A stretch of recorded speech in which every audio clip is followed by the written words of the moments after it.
Muy bien, pues nada, bienvenidos nuevamente. Hemos llegado al final de este curso y bueno, he intentado mostrar como varias vías útiles para llegar a la cima de la felicidad personal y social de algún modo. Ser para los demás, ese sería como el camino, el inicio.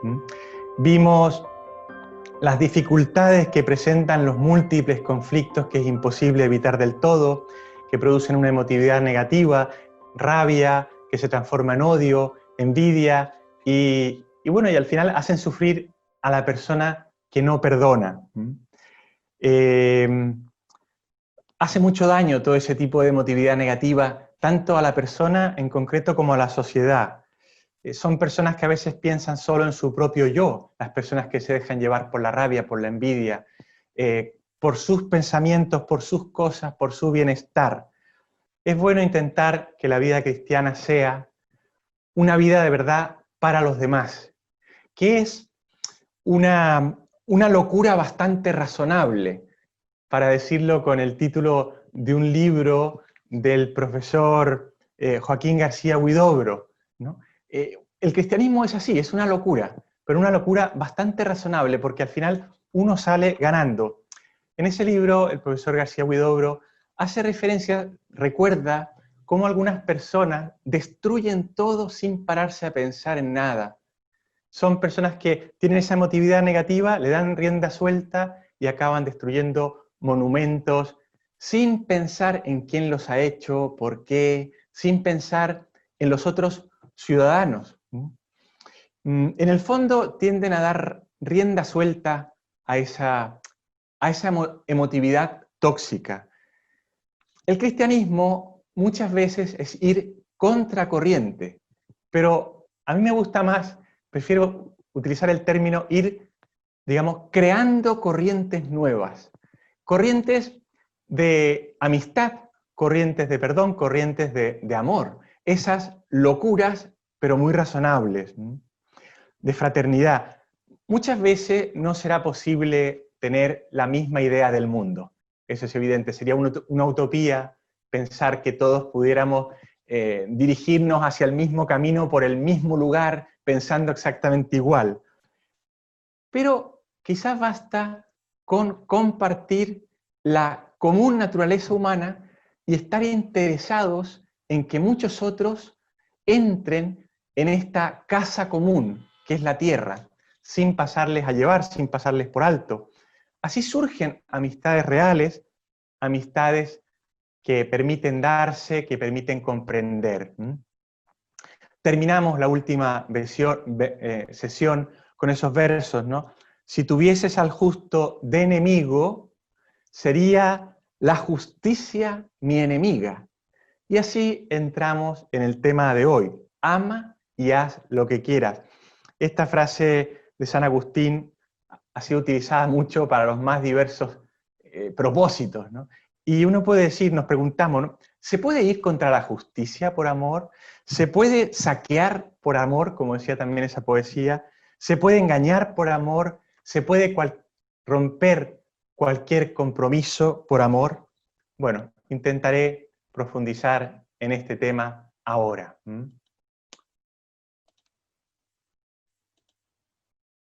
Ama y haz lo que quieras. Este es el título de nuestra sesión. En los pasos de montaña, muchas veces se encuentran dificultades, grietas, lugares más empinados, hielo, y se utilizan cuerdas que van sujetando a los participantes y impiden que se caen. En la vida cristiana también vamos de algún modo avanzando juntos. En el camino cristiano hay que ponerse en camino primero, ¿no? Eso es lo primero, como un camino de escalada o un camino en el mar o un vuelo de pájaros, bajo la guía de un corazón enamorado, el propio corazón enamorado, hacia, en este camino, la plenitud del amor, que es ir con libertad y responsabilidad, conscientes de una misión, para llegar a ese final, digamos, que es Cristo, alcanzarlo en Cristo, la amistad que eleva. Vamos vamos juntos de verdad, vamos en estas cordadas, ¿no?, que nos impiden caernos. Y si a veces caemos, claro, si no somos cuidadosos podemos tirar también al otro, pero también el otro nos puede ayudar. Ahora, si en cambio, en vez de caer, evitamos los obstáculos con la gracia de Dios, y vamos todos juntos, vamos tirando para arriba del resto. Y esto es: ama y haz lo que quieras.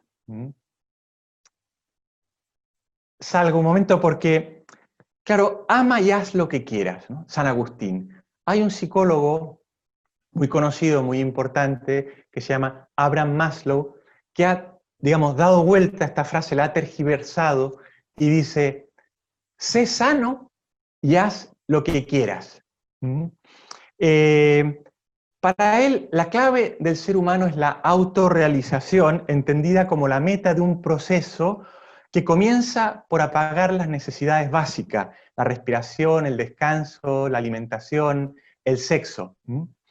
Y sigue con las necesidades de seguridad, con las necesidades de protección, con las necesidades sociales, mi relación con los demás, hasta llegar a las necesidades máximas en el nivel más alto, donde está el ser creativos, entra también la religiosidad para él. Y esa es la autorrealización, llegar a ese estado después de tener satisfechas todo el resto de las necesidades. Incluso en ese estado máximo de realización entra una consideración moral.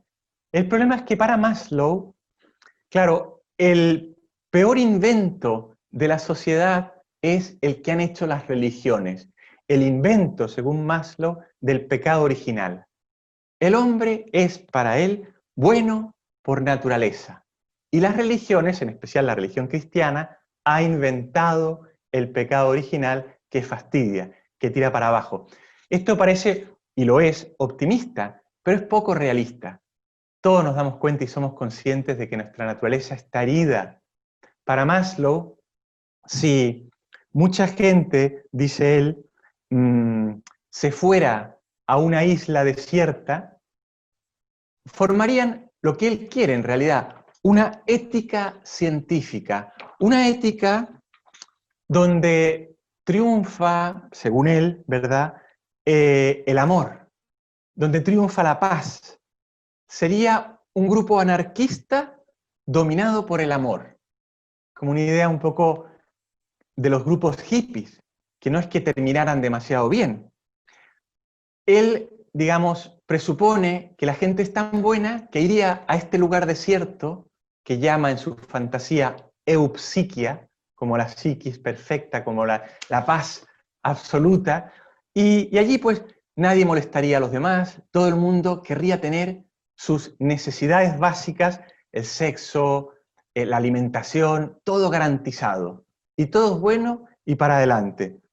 Claro, esta postura, que es bastante frecuente, ha sido criticada por muchos psicólogos, entre ellos Viktor Frankl, que critica a Maslow ser excesivamente psicologista, todo centrado en la psique y en el equilibrio, en la homeostasis, un medio interno equilibrado, sin tensión hacia algo, sin tensión hacia el sentido, hacia los valores, una moral inventada, científica, pero que no tiene en cuenta lo que hay en el corazón humano, no tiene en cuenta un bien y un mal, con lo cual deja de ser una ética útil. Otros autores, entre ellos el profesor Paul Vitz, que también ha estado en nuestra universidad, considera a Maslow entre un grupo de autores llamados psicólogos, llamados selfistas, del inglés self, centrados en el yo. Y es cierto, muchas veces la psicología y la tergiversación de ese ama y haz lo que quieras nos puede llevar al selfismo, al yo. El optimismo nuestro, el optimismo cristiano, parte, como dijimos, de ese Él nos amó primero, que está en San Juan, Jesucristo, que nos ama primero. Es Cristo con su vida y con sus enseñanzas quien nos muestra este camino hacia la plenitud del amor. Podemos pensar esta última sesión y en realidad nuestra vida entera como un camino hacia la plenitud del amor. con esa revelación, con la revelación de Cristo, es más fácil entender que el ser humano tiene una naturaleza común, buena, pero que está herida y necesita la gracia para vencer el egoísmo, el egocentrismo.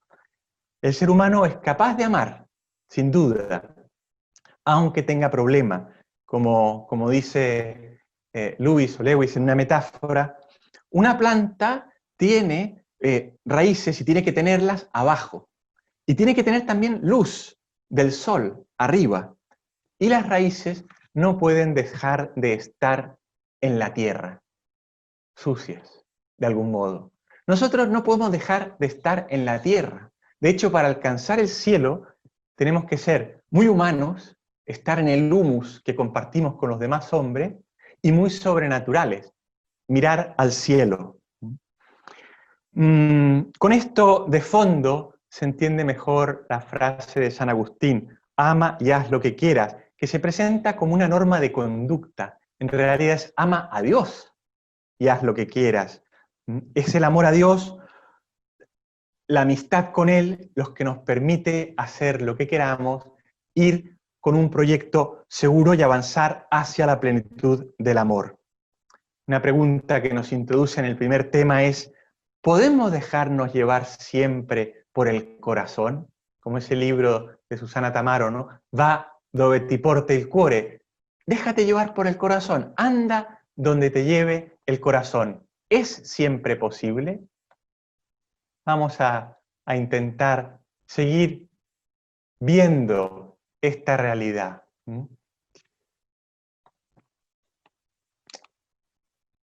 Bajo la guía de un corazón enamorado. O sea, es posible dejarse llevar por el corazón, pero ese corazón tiene que estar enamorado.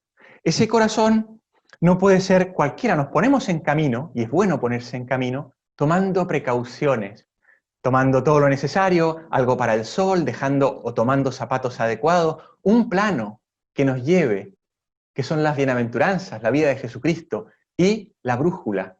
La brújula que es, de algún modo, un corazón que está bien calibrado. Una brújula inútil, una brújula que no está bien calibrada, que no apunta al norte, no sirve para nada. Así no alimentamos conflictos internos, ¿no? Hay que distinguir para esto algo que hacía muy bien el Quijote. Aquí se ven estos molinos de viento en los campos de Criptana que, digamos, en el relato de Cervantes, le sirven de inspiración al Quijote para toda su aventura. Pues hay que distinguir, decía Cervantes por boca del Quijote, el amor del deseo. Son cosas muy diferentes.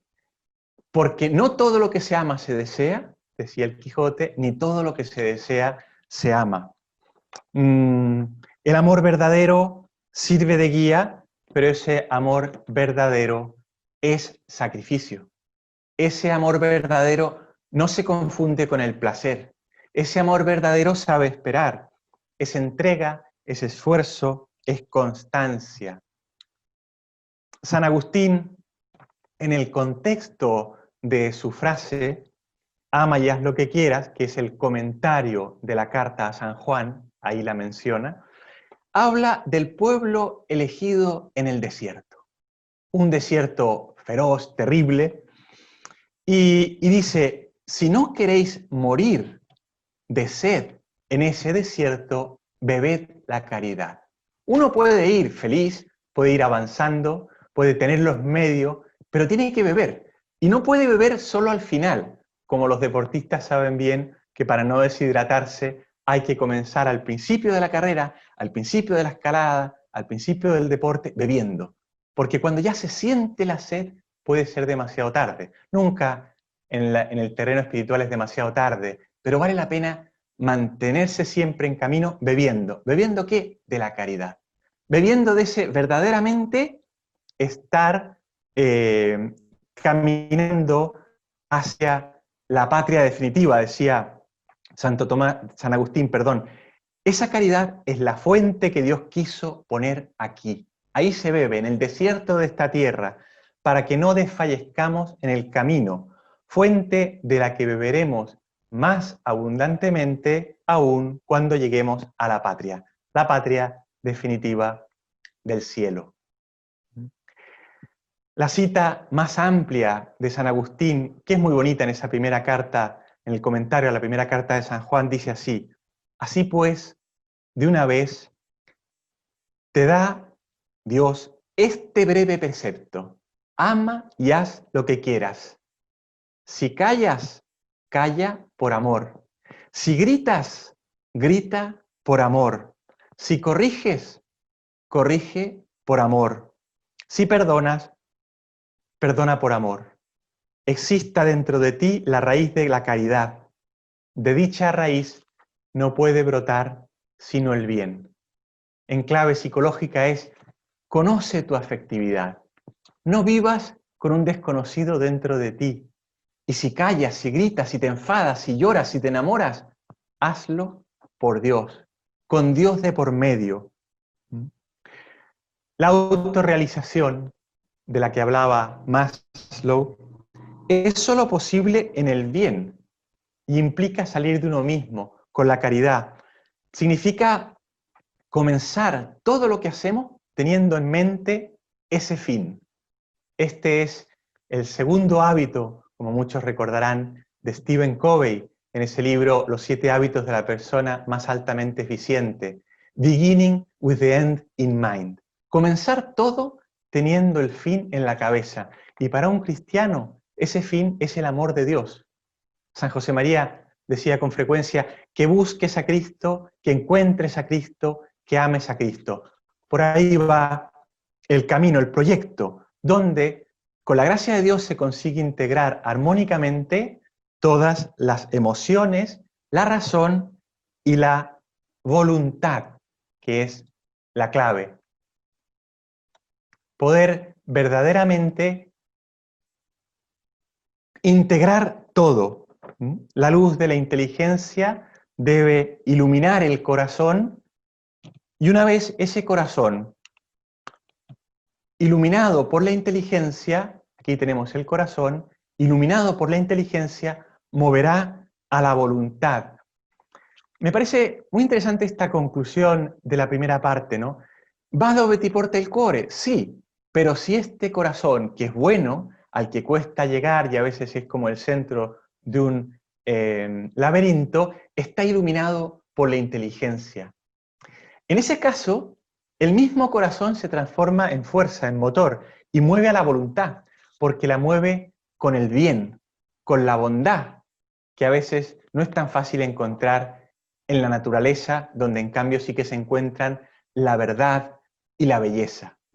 Ese corazón se transforma, digo, en un motor. El amor, en esta óptica, es siempre el acto más libre. Precisamente por eso, porque iluminado por la inteligencia, se pone el mismo a actuar y actúa libremente porque busca la felicidad, busca el bien. Esa felicidad que es la puerta que se abre hacia afuera. El corazón enamorado por excelencia es el corazón que deja entrar a Cristo y a su luz. Así el corazón es una guía. Y en ese camino nosotros seguimos con libertad y con responsabilidad. Vamos hacia la plenitud del amor. Estamos en un proceso con una misión. Una misión que es dar a conocer la buena nueva de Cristo. Una misión que comporta también el enseñar a soñar con nuevos mares, a enseñar con dejar todo. En este caso, este aquí ha dejado solo los zapatos, ¿verdad? Pero dejar todo para lanzarse a esas pescas con el maestro. Hay un lema de publicidad que es bonito, que dice: cuando tu mente se pone a viajar, tu inspiración la sigue. Ponernos a viajar es ponernos a viajar con Cristo. Ama y haz lo que quieras en este camino, es ir con Cristo. Y así se busca comprender a todo el mundo. Alguien preguntaba por una situación política particular, ¿no? Comprender, disculpar, amarse, querer, como decía San Juan Pablo II en Chile, en su viaje de 1987, en una situación complicada socialmente, el amor es más fuerte. El corazón, iluminado por la inteligencia, es más fuerte. El amor a Cristo es más fuerte. Y a veces somos muy dados a, de algún modo, juzgar. Tenemos que enseñar a soñar y no juzgar con demasiada celeridad a la gente. Hay gente muy buena en todos lados. Yo justo antes del confinamiento me encontré en una calle de Roma, venía desde la universidad, con dos jóvenes que estaban tatuados en todo lo que se veía, que eran las manos, los antebrazos, la cara, el pecho abierto, y el resto ya no se veía, pero todo tatuado. Piercing, agujeros y cosas clavadas por todos lados. Y cuando pasé al lado de ellos, me dijeron, padre, por favor, hagámonos una foto. Claro, a ellos les parecía tan raro, probablemente yo, vestido de cura, como a mí me llamaba la atención ellos, ¿no? Porque era un poco llamativo, o sea, no había ningún lugar libre de tatuaje, en ese empeño que a veces tiene la gente joven por hacer propio el cuerpo. Y claro, yo les dije, se me ocurrió, ¿no? Decir, ¿pero ustedes rezan? Y entonces me dijo, bueno, no mucho. Y entonces, bueno, para salvar la situación intenté ayudarles y, bueno, por lo menos dentro de tus tatuajes, le dije al que tenía más tatuaje y que llevaba la voz cantantes, ¿tienes algo de Dios? Y se le iluminó la cara dentro de sus piercing y me dijo, sí. Se arremangó aquí la manga y me mostró, y aquí en pequeñito tenía escrito dentro de todo tipo de culebras, lagartos, símbolos curiosos, digamos, ¿no? La palabra God, God. Y me dice, ¿no? ¿Ve usted, padre? En inglés, Dios, God, ¿no?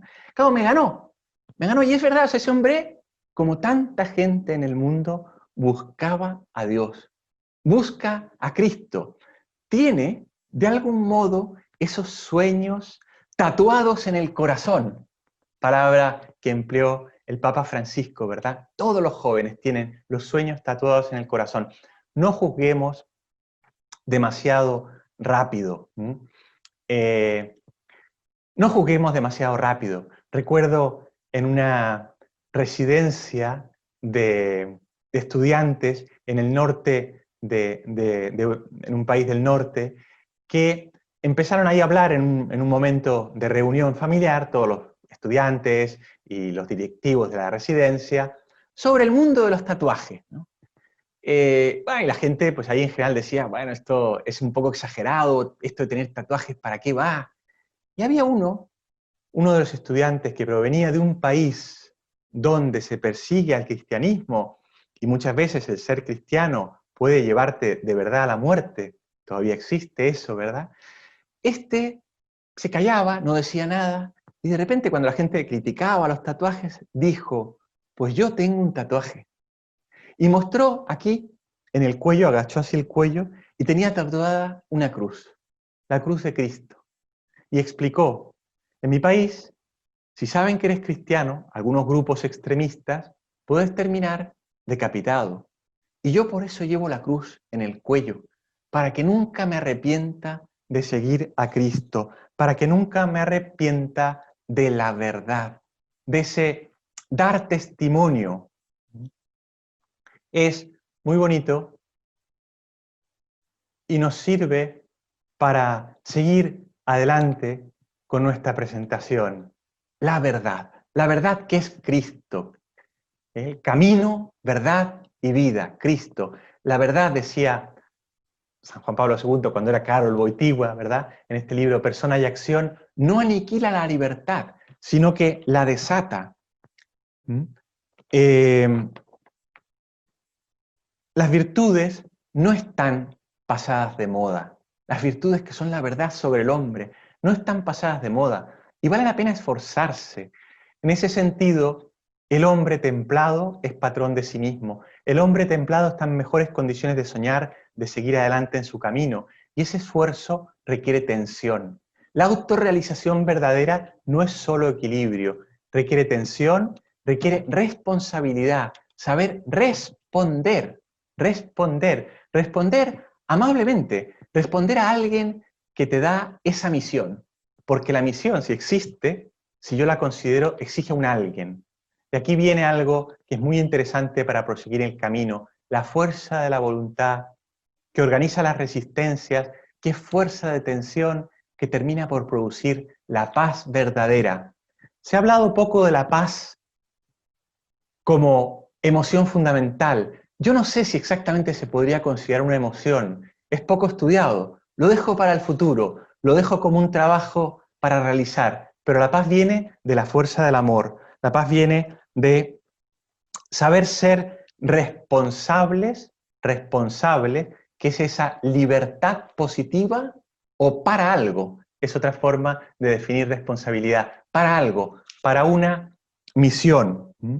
Somos libres y lo experimentamos, pero tenemos que ser templados, siguiendo a Cristo. La persona responsable, sin embargo, no es la persona que está siempre preocupada, que está agobiada. No, vive con paz y alegría, vive en el presente, une el presente al futuro y el pasado lo deja en la misericordia de Dios. El desafío de llegar a ser quien uno es, que está llamado a ser, tiene sus raíces en el amor. Es el amor la fuerza de voluntad, es el amor la fuerza de la atención, es el amor el acto más libre que hay, que permite avanzar serenamente y lograr la armonía. Y hay que poner ese amor en todo. San Agustín, en el mismo comentario a la homilía de San Juan que estamos analizando, donde habla de la ama y haz lo que quieras, dice que no se aleje de la boca lo que nunca debe alejarse del corazón. Que no se aleje de tu boca lo bueno que hay en tu corazón, que afirmes el valor del otro, que sepas perdonar. Sin caridad es muy difícil que haya perdón verdadero. Y después añade Agustín, el amor proviene de Dios y todo lo que ama ha nacido de Dios y ha conocido a Dios. Quien no ama no conoce a Dios.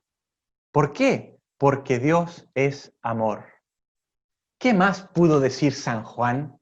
Hermanos, continúa San Agustín, aunque en las restantes páginas de esta carta, la primera carta de San Juan, no se dijese nada más en alabanza de la caridad, aunque no se dijese nada más en el resto de la escritura entera y oyésemos la voz del Espíritu de Dios, esta misma cosa, que Dios es amor, nada más deberíamos buscar.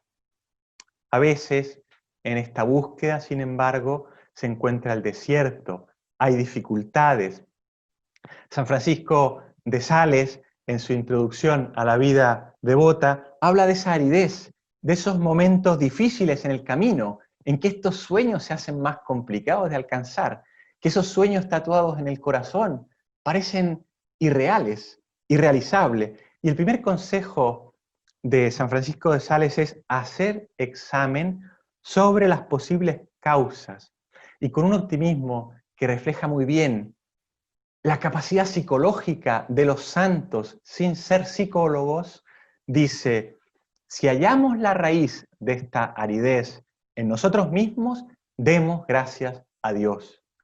Porque podemos considerar que el mal está vencido cuando se ha descubierto su causa. Comprender es comenzar a cambiar. Cambiar es comenzar a comprender, decíamos. Y continúa San Francisco de Sales aconsejando, si en cambio no descubres nada de particular que pueda parecerte motivo de esa sequedad, no te detengas en investigaciones más detalladas. No te compliques, no caigas en la introspección exagerada. Sigue este consejo, pon en práctica cuando te voy a decir y comienza a hablar de la humildad. La humildad, invocar a Dios y pedirle alegría, pedirle ayuda, abrir el corazón al confesor y hacerle caso, no desalentarse si no le podemos presentar a Dios, dice, confituras almibaradas. Ofrezcámosle frutos secos, pues es lo mismo con tal que el corazón que los ofrece esté resuelto en permanecer en su amor. Si nos alejamos de Dios, lo pasamos mal. Y además a Dios siempre le tenemos presente, no podemos ocultarnos de su mirada, siempre nos busca, nunca se cansa de perdonar. En otro sermón, San Agustín dice, si deseas pecar, busca si puedes un sitio donde Dios no te vea y entonces haz lo que quieras. Está relacionado. Tener presente que Dios está siempre con nosotros, intentar que esté siempre presente en nuestras relaciones interpersonales, especialmente en la amistad, que nunca no esté, que siempre esté, que haya más de dos, que no haya conflictos que intentemos resolver solos. Siempre Cristo presente.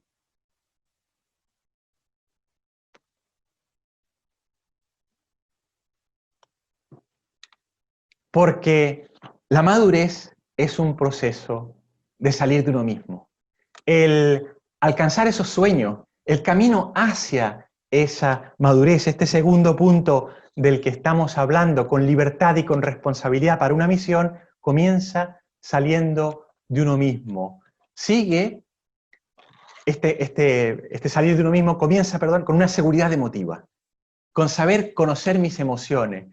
Sigue una percepción realista de quién soy yo, de mis habilidades, de mis compromisos, una autoobjetivación o comprensión de mí mismo, todo unido, y una concepción unificadora de la vida, que se unen en dos binomios, seguridad realista sobre mí mismo y una comprensión unificadora de mi vida hacia la emotividad.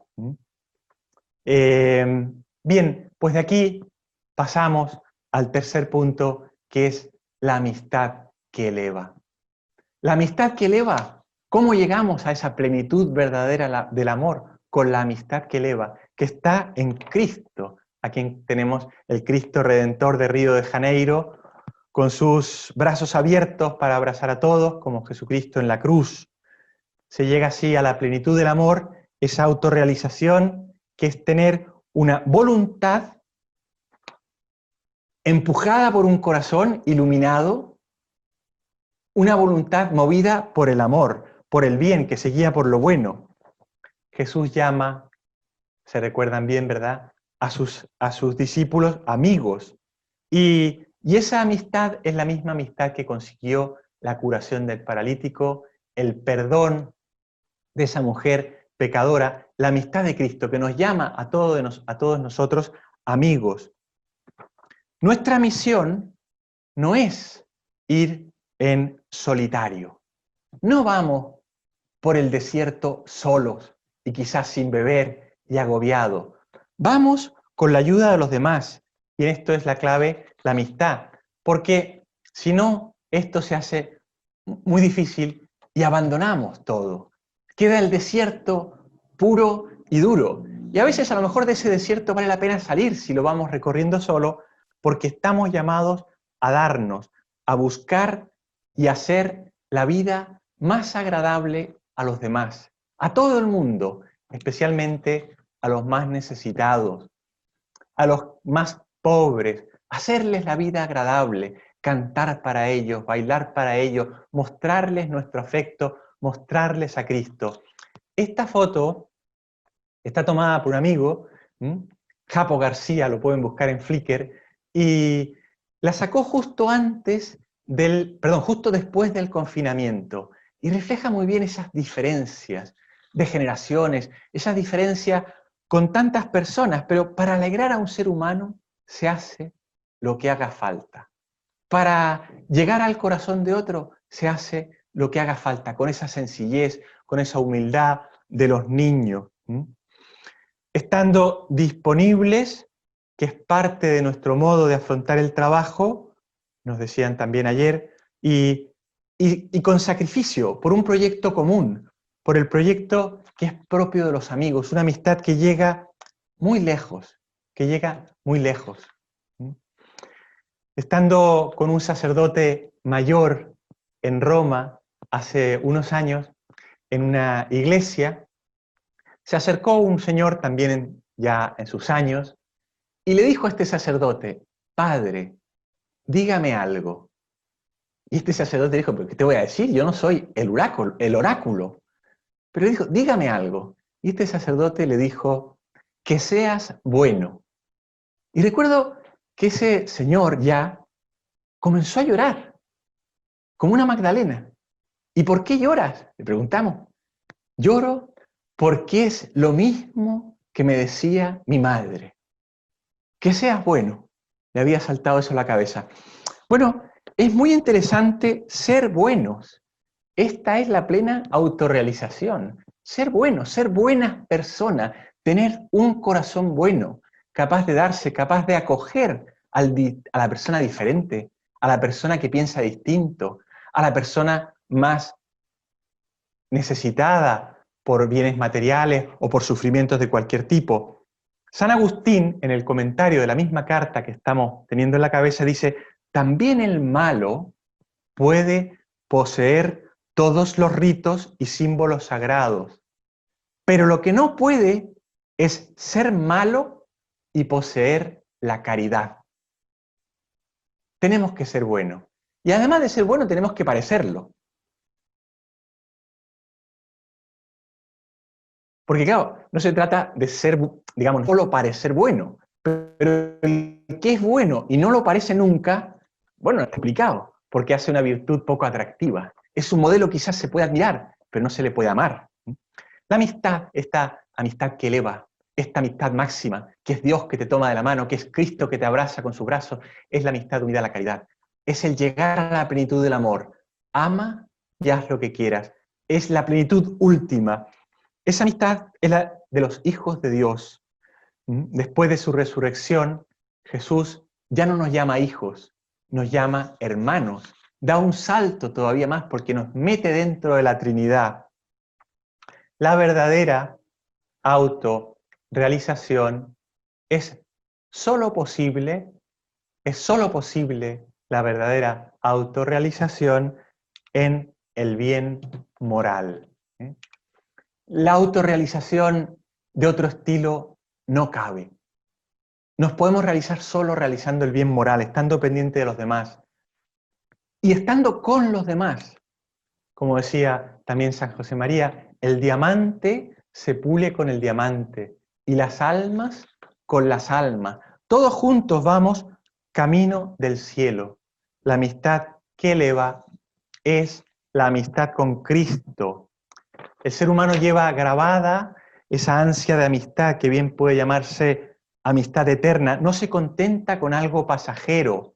Quiere todo ser humano que Jesús entre en su vida, que Dios entre en su vida, que le ayude alguien que le ayude a sonreír, alguien que le haga confiar en el mundo, en que vale la pena vivir, alguien que le consuele, que le llene sentido de su vida, alguien que le ayude a ser el diamante que todos en realidad somos. Concluiremos que una sana autorrealización, el fin de ese camino, ese verdadero ama a Dios y haz lo que quieras, es un reflejo de lo que dice San Pedro en su primera carta: glorificad a Cristo en vuestros corazones, estad siempre dispuestos a dar respuesta a todo el que os pida razón de vuestra esperanza, pero con mansedumbre y respeto. Asumir con la inteligencia un proyecto y caminar, avanzar con confianza. Si ahí se queda, hacer caso a los santos, también a Santa Teresa, que decía, el que sigue andando, aunque llegue tarde, llega. Sigue andando, échale para adelante. Los apóstoles eran un solo corazón y una sola alma y son capaces de llevar el logos, la razón, el logos, a todo el mundo.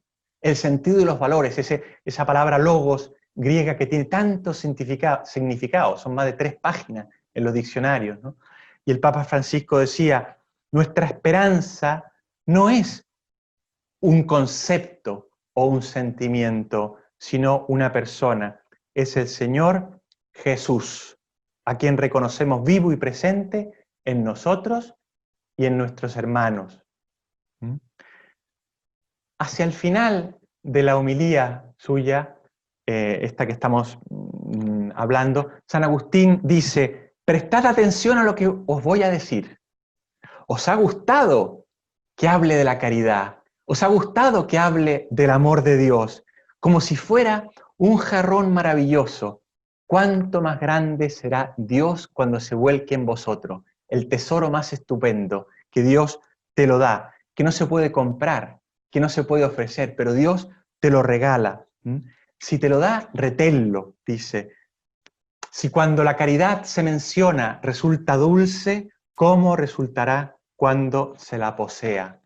El ser humano siempre ansía la amistad, alguien real, no solo online. Ese alguien con una amistad desinteresada, con una amistad sin límites, no puede dejar de asombrarnos y podemos buscarlo en Cristo, que siempre perdona, aunque vayamos por mal camino, aunque hayamos metido mucho la pata. Bien lo han entendido muchas almas, entre ellas, ¿verdad?, el alma y la persona de Lope de Vega, que fue muy, digamos, trabajada. Tuvo una vida, podremos decir, no muy ejemplar, bastante agitada. Pero ese hombre, con todos sus defectos y con sus dificultades, pudo escribir unos versos hacia la amistad de Cristo, mirando a su cruz, a Jesús en la cruz, y su amistad que no desprecia a nadie, ni al peor de los pecadores, y decirle: pastor, que con tus silbidos amorosos me despertaste del profundo sueño, tú que hiciste callado de ese leño en que tiendes los brazos poderosos, vuelve los ojos a mi fe piadosos, pues te confieso por mi amor y dueño, y la palabra de seguirte empeño, tus dulces silbos y tus pies hermosos.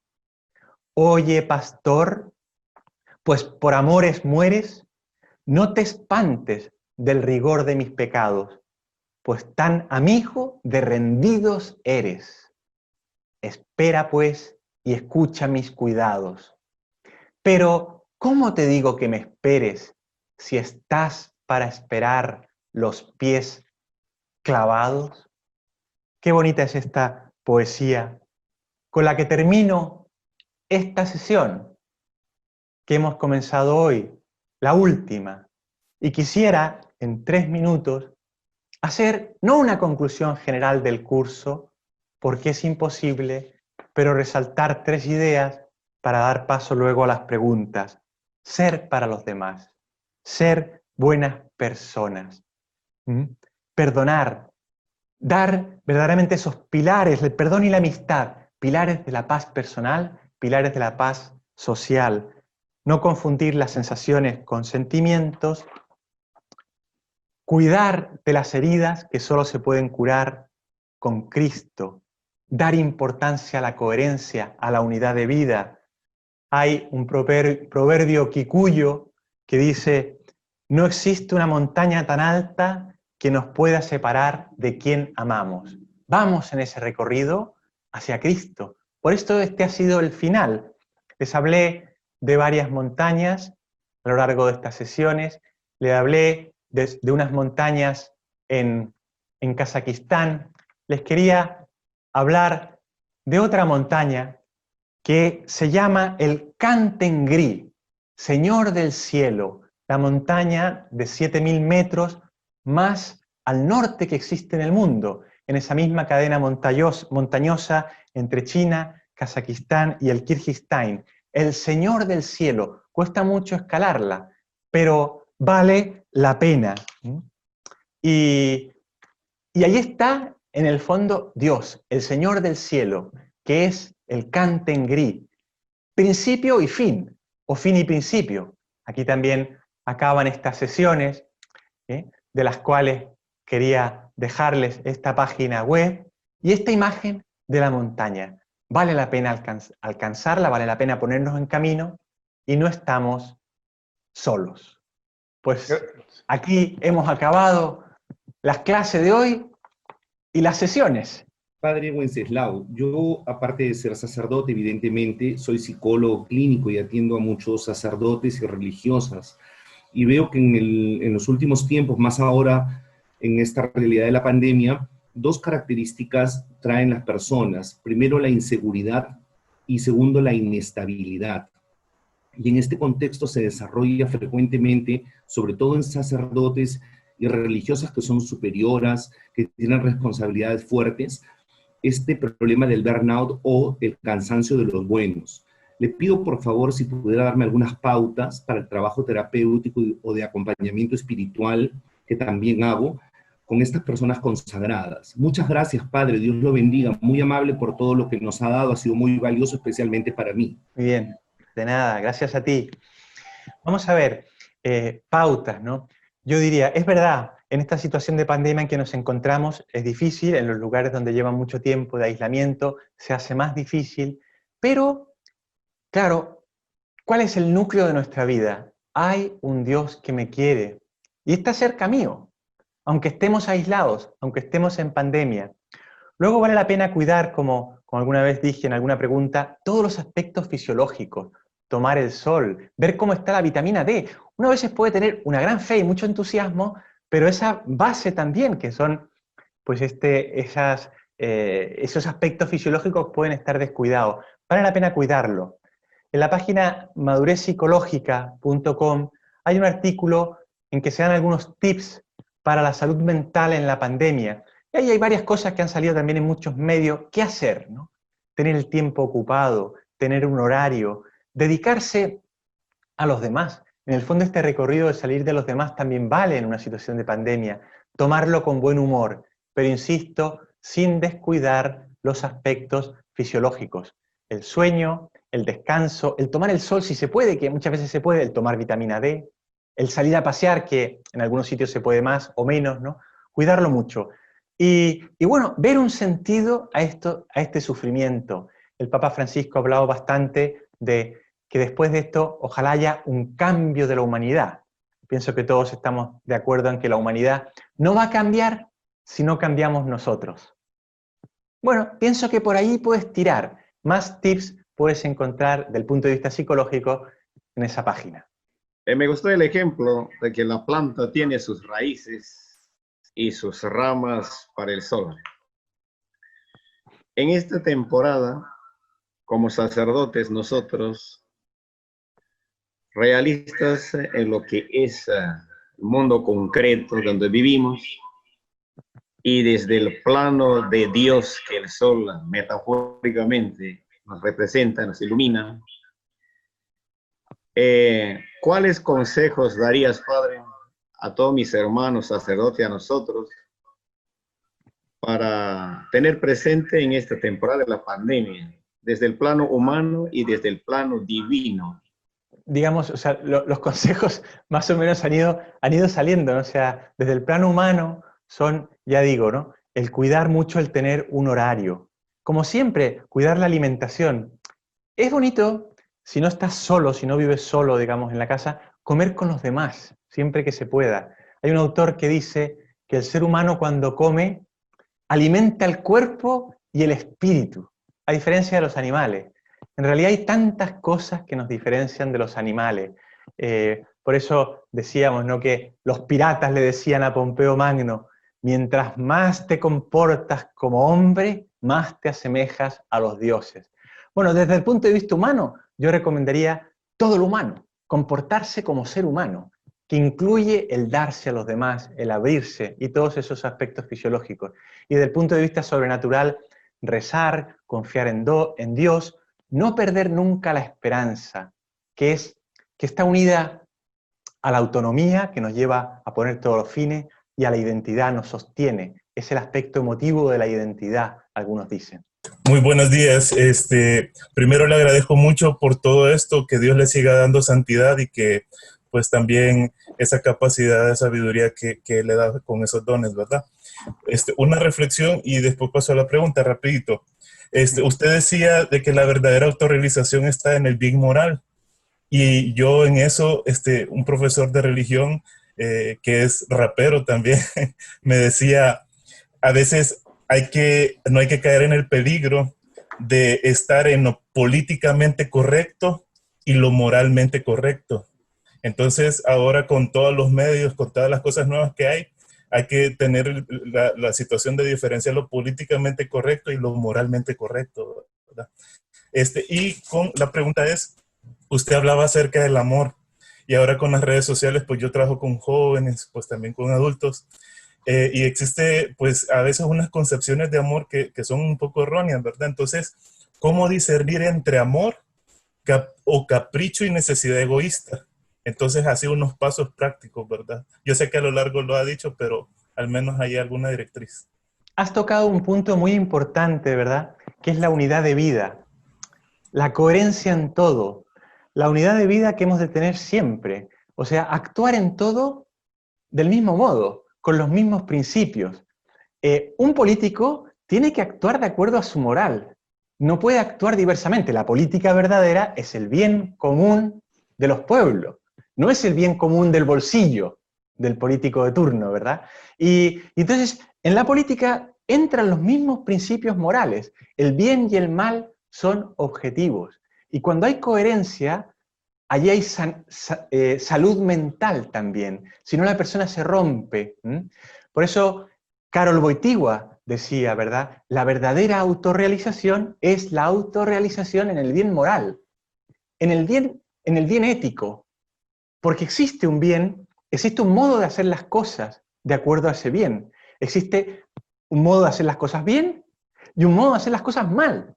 Y eso es cuando uno hace las cosas en la casa, cuando está solo, cuando está con los alumnos si es profesor, cuando está en el pabellón quirúrgico si es médico, cuando está barriendo una calle si es barrendero, o cuando está tomando decisiones políticas si es político. El bien y el mal son siempre los mismos. Si falta esa coherencia, se hace daño a la sociedad, se hace daño a la persona misma, porque por dentro los engranajes funcionan mal y todo se rompe.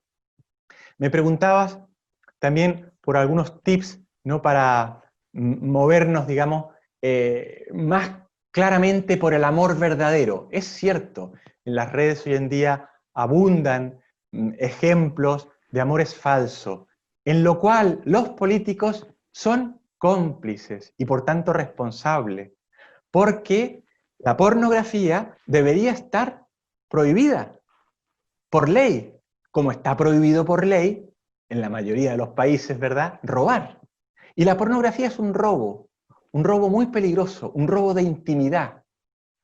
No sirve decir que los actores pornográficos ganan dinero y lo hacen libremente, porque además de que en muchos casos no es así, muchos casos de pornografía cuyo 80% es violento e incita a la violencia sexual, el 80%, muchos casos es intimidad robada. Y esto lo saben también los políticos.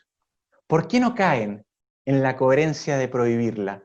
Bueno, porque ahí hay esas dobles vidas, esas dificultades graves que les hacen sufrir mucho. A veces hay políticos muy buenos que no tienen otra, digamos, que sumarse a lo que otros van pidiendo para el bien común, que también es una forma de hacer política. Yo no soy político ni me meto, ¿no? Pero qué interesante es esto, ¿no? Cómo estamos condicionados muchas veces en la sociedad por concepciones minoritarias. La inmensa mayoría de la gente, si tú le preguntas, oye, ¿tú crees que la pornografía es buena?, te dirán que no es buena. La inmensa mayoría de la gente. ¿Cuál es el problema? Es que no nos ponemos de acuerdo en lo que es bueno en cuanto a la sexualidad. Esto es lo que decía Chesterton en un libro que se llama precisamente así, ¿no? O sea, el por qué, ya no me acuerdo exactamente, pero hay un libro de Chesterton en que trata precisamente de esto, ¿no? ¿Por qué no nos ponemos de acuerdo en lo que está bueno? En lo que es bueno. Ah, ya me acordé. El libro se llama ¿Qué es lo que está mal en el mundo? Y lo que está mal en el mundo es que no nos ponemos de acuerdo en qué es lo que está bien, en qué es lo que es el bien. Entonces, ¿cómo ayudar a la gente? Dándole claves del amor.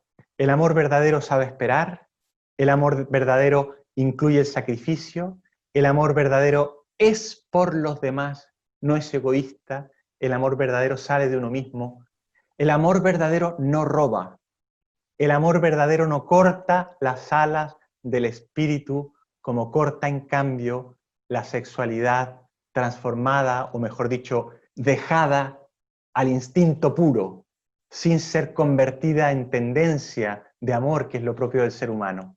¿Cómo poder ayudar a una persona que ha sido marcada, maltratada, perseguida y hasta torturada por regímenes totalitarios, concretamente el caso de Venezuela? Bueno, más de alguna vez ha salido en este curso que cada persona es única e irrepetible, pero los principios generales valen para todos. ¿Cómo la vas a ayudar? Ayudándola a reconocer sus heridas, ver qué ha pasado, entrar en ellas, hacer esos pasos, esas fases del perdón y llegar a perdonar. Para esa persona es muy importante llegar a perdonar. Llegar a perdonar, que no significa que no tome conciencia, digamos, que no tome medidas legales en contra de los que han abusado de ella. ¿Sí? Perdonar, que no significa amarles, digamos, humanamente, por así decirlo, hasta tal punto de que ojalá vinieran, ojalá pudiera abrazarles. No, eso es un ideal, en realidad, la reconciliación. Pero claro, la reconciliación perfecta exige que el otro te pida perdón. Y eso humanamente es difícil. Y en el caso que menciona, probablemente no están dispuestos a pedir perdón. Pero siempre cabe que tú les concedas el perdón. Y eso es de cristianos. Ese perdón es rezar por ellos, rezar para que se conviertan, rezar, como decía esa estudiante de los países nórdicos que ya cité, ¿verdad? Señor, que vayamos todos al cielo, también ellos, pero por favor que allí no coincidamos. Quería hacerle la pregunta, ¿no? O sea, todos sabemos que la paz interior se logra con Dios en el corazón, con la gracia, con un pastoreo fértil, una vida personal íntegra, entre tantas cosas. Pero ¿qué haríamos nosotros para habituarnos a una higiene mental, tanto en lo psíquico y mental y espiritual?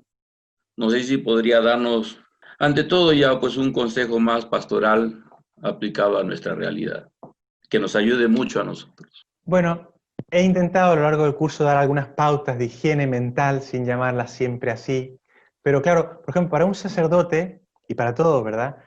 Una base de higiene mental es ser muy claros con su identidad. El sacerdote es Cristo, y rezar.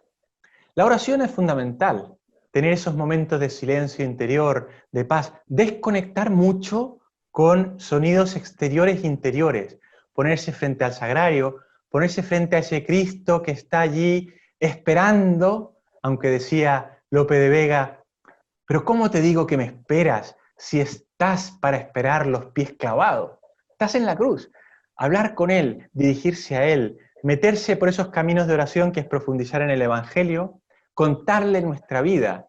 La oración es un camino estupendo de salud mental. La oración hace desconectar con muchas otras cosas. Por eso cuando se hace oración, qué bueno es también desconectar los teléfonos, ponerlos en modo avión o en modo oración, para que no entren mensajes, para que no entren distracciones. Te dijera, digamos, como un resumen, ¿no? de salud mental, buscar a lo largo del día momentos de silencio interior, momentos de esa paz verdadera que es apagar, cortar estímulos exteriores y hablar con Dios que está dentro de ti. Nuestra fragilidad humana nos hace sentir como que no merecemos sentirnos amados y no poder amar. ¿Cómo expresar nuestro amor a los demás cuando nos sentimos muchas veces sumergidos en nuestras fragilidades? Bueno, a veces cuando uno está sumergido, ¿verdad?, en medio de problemas, en medio de fragilidades, lo único que puede hacer es seguir nadando e intentar tener la cara arriba, para respirar oxígeno puro. ¿Y el oxígeno qué es? El oxígeno es la filiación divina. Soy hijo de Dios. Hay un Dios que me quiere. Ese oxígeno, ¿qué es lo que produce en el alma? Produce autoestima. Autoestima verdadera. O sea que si alguna vez nos sentimos, y es bueno que nos sintamos, pienso yo, de vez en cuando, muy poca cosa, pero a veces nos sentimos agobiados, como sumergidos en las fragilidades, como ahogándonos en las fragilidades. Levanta la cabeza, respira, sigue respirando y espera espera en ese Dios que no terminará de darte, no dejará de darte el oxígeno bueno. El oxígeno de saber y de hacerte comprender que eres hijo suyo, que te quiere con toda el alma, que ha mandado a Jesucristo a morir por ti en la cruz. Bueno, todo esto es muy interesante y sirve, digamos, psicológicamente para poder ayudar a otras personas también, porque uno tiene sus fragilidades, como el médico que ayuda a otros teniendo sus propias fragilidades, pero siendo coherentes, acudiendo también nosotros al médico. El sacerdote, qué bueno es que se confiese, qué bueno es que acuda a los sacramentos, el mismo sacerdote. El Papa Francisco, cuando alguna vez se ha ido a confesar en público, digamos con todas las cámaras del mundo, cuánto bien ha hecho. Cuánta gente al verle confesarse se ha sentido movida a confesarse. Si nos fijamos en el carácter y la personalidad, ¿qué clasificación puede darse a la personalidad de Jesús? Muy bien, muy bien. Pues mira, la personalidad de Jesús es, claro, es muy complejo, digamos, definir y entrar en la psicología de Jesucristo, porque es inseparable del Verbo de Dios, la segunda persona de la Santísima Trinidad, encarnada. Romano Guardini decía que es imposible hacer la psicología de Jesucristo. Bien, yo no sé si es imposible o no, pero yo alguna vez meditando en esto he pensado, ¿qué es lo que se puede decir de la psicología de Jesús? Muchas cosas a lo largo del Evangelio. Que era capaz de tener amistad, que era capaz de perdonar, pero sobre todo, lo que él mismo dice, y lo dice una sola vez en el Evangelio. La única vez que Jesucristo dice, aprended de mí. Nunca más emplea ese verbo. Y todos ya saben, ¿verdad? Perfectamente, claro, que lo saben mejor que yo. Aprended de mí, que soy pobre y humilde de corazón. Entonces esa pobreza y humildad de corazón va unida a la mansedumbre. Dice, perdón, que soy manso y humilde de corazón, no que soy pobre, que soy manso y humilde de corazón. Esa mansedumbre es clave. Esa mansedumbre es una persona pacífica. Luego ya me saltó lo de la pobreza porque es el carné de identidad del cristiano. Por tanto, también es el carné de identidad de Cristo. Cada una de las bienaventuranzas. Así dice el Papa Francisco, ¿verdad? El carné de identidad. Pero cuando él dice, aprended de mí, dice, aprended de mí que soy manso y humilde de corazón. Pues busca, dentro de los tipos de temperamentos y caracteres, dónde está la mansedumbre y la humildad. Y probablemente encontrarás una mezcla de todos los temperamentos, de todos, porque todos los temperamentos heredados son buenos, son un don de Dios, son un don de la naturaleza, pero con la persona del Verbo, con el Logos, que toma posesión de ellos, que los ilumina, por tanto que los suaviza y los hace y los marca con el sello del carácter, el carácter de la mansedumbre y de la humildad. ¿El amor verdadero puede llegar a ir contra la justicia o romper cualquier compromiso? Bueno, eso empezábamos al principio así, ¿verdad? Por amor se puede ir contra la justicia, se pueden romper los compromisos. Por amor verdadero, no. O sea, todos lo saben ustedes, ¿verdad? Que las virtudes van todas juntas. Nosotros las separamos por una cuestión didáctica, pero en realidad van juntas. Por tanto, no se da el amor sin la justicia. Es verdad, y alguno podría decir, bueno, pero la caridad está por encima de la justicia. Es cierto, eso es cierto, pero no va contra la justicia. Por tanto, por amor, no podemos, digamos, eliminar ninguna otra de las virtudes cristianas. ¿Por qué se llaman virtudes cristianas? También lo saben perfectamente, porque esas virtudes humanas que están en nuestra naturaleza son iluminadas por Cristo. Por lo tanto, la respuesta es no, así como la has planteado, por lo menos pienso yo. ¿Cómo ayudar a un consagrado que está captado por la pornografía? Entras en un tema complicado, es esclavo, la pornografía transforma mentalmente el cerebro, cambia las neuronas como si fuera una droga. ¿Qué es lo que te diría? Estudia el tema, puedes encontrar en la página web madurezpsicológica.com unos artículos sobre cómo abandonar la pornografía en 4 pasos. Ahí te pueden dar luces. En el libro El sacerdote, también Psicología de una vocación, hay un apartado sobre la pornografía, porque ¿por qué les he dedicado tiempo? Porque efectivamente hacen daño.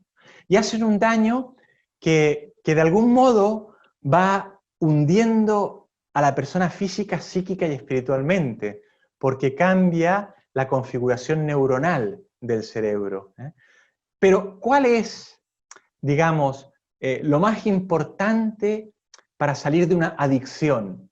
De cualquier adicción, la motivación. Esto médicamente es así. Si una persona está muy motivada, sale de una adicción, también de la pornografía. Por tanto, pon primero motivación. Y la motivación es que, mira, estás robando intimidad, eres un ladrón. Y además no puedes restituir, mucho más grave que otros robos. Te estás transformando cerebralmente, estás siendo cómplice de un crimen. Y sobre todo, la motivación del amor verdadero, del amor a Dios. No te quedes con las alas cortadas, puedes volar de nuevo, puedes volver a tomarte de Cristo, que no te rechaza como amigo, y subir con Él. Preguntan si tiene cura médica y espiritual una persona rechazada en su tiempo de gestación en el vientre de su madre y al nacer. En el caso cuando en el caso cuando no lo sabe y tampoco acepta que sufre y hace sufrir también, a pesar de que dice que buscar a Dios. Bien, o sea, existen heridas psicológicas antes del nacimiento incluso, y puede haber alguna persona que tenga esta situación que describe la pregunta. La verdad es que habitualmente algo sabe. Yo pienso, como muchos psicólogos, que la forma de salir médicamente de un problema, más que escarbar demasiado en lo desconocido, a pesar de que yo he hablado de lo desconocido, de las heridas, del inconsciente, pienso que lo más eficaz es centrarse en el flujo consciente de los pensamientos, que es el núcleo de la psicología cognitiva conductual. Ir por allí. ¿Qué es lo que pasa? ¿Qué es lo que pasa ahora a la persona? ¿Cuál es su sufrimiento? Porque si no, podemos empezar a escarbar en cosas donde no hay ninguna necesidad de escarbar. Ahora, si esa persona ya está sufriendo por algo y te lo dice, hay muchos modos, muchas técnicas, muchas formas de exploración de ese inconsciente, a veces es necesario algún medicamento, muchas para disminuir la ansiedad, para disminuir la obsesividad, etc. Tú me dices, ¿se puede salir médicamente de estas situaciones? Sí, sí. De muchas situaciones se puede salir y de la gran mayoría se puede mejorar. ¿Cuándo? Cuando la persona reconoce, no las heridas, que a lo mejor no sabe exactamente que existen, sino que reconoce que está sufriendo y hace sufrir, y acepta ponerse en las manos de un experto que tenga una buena antropología.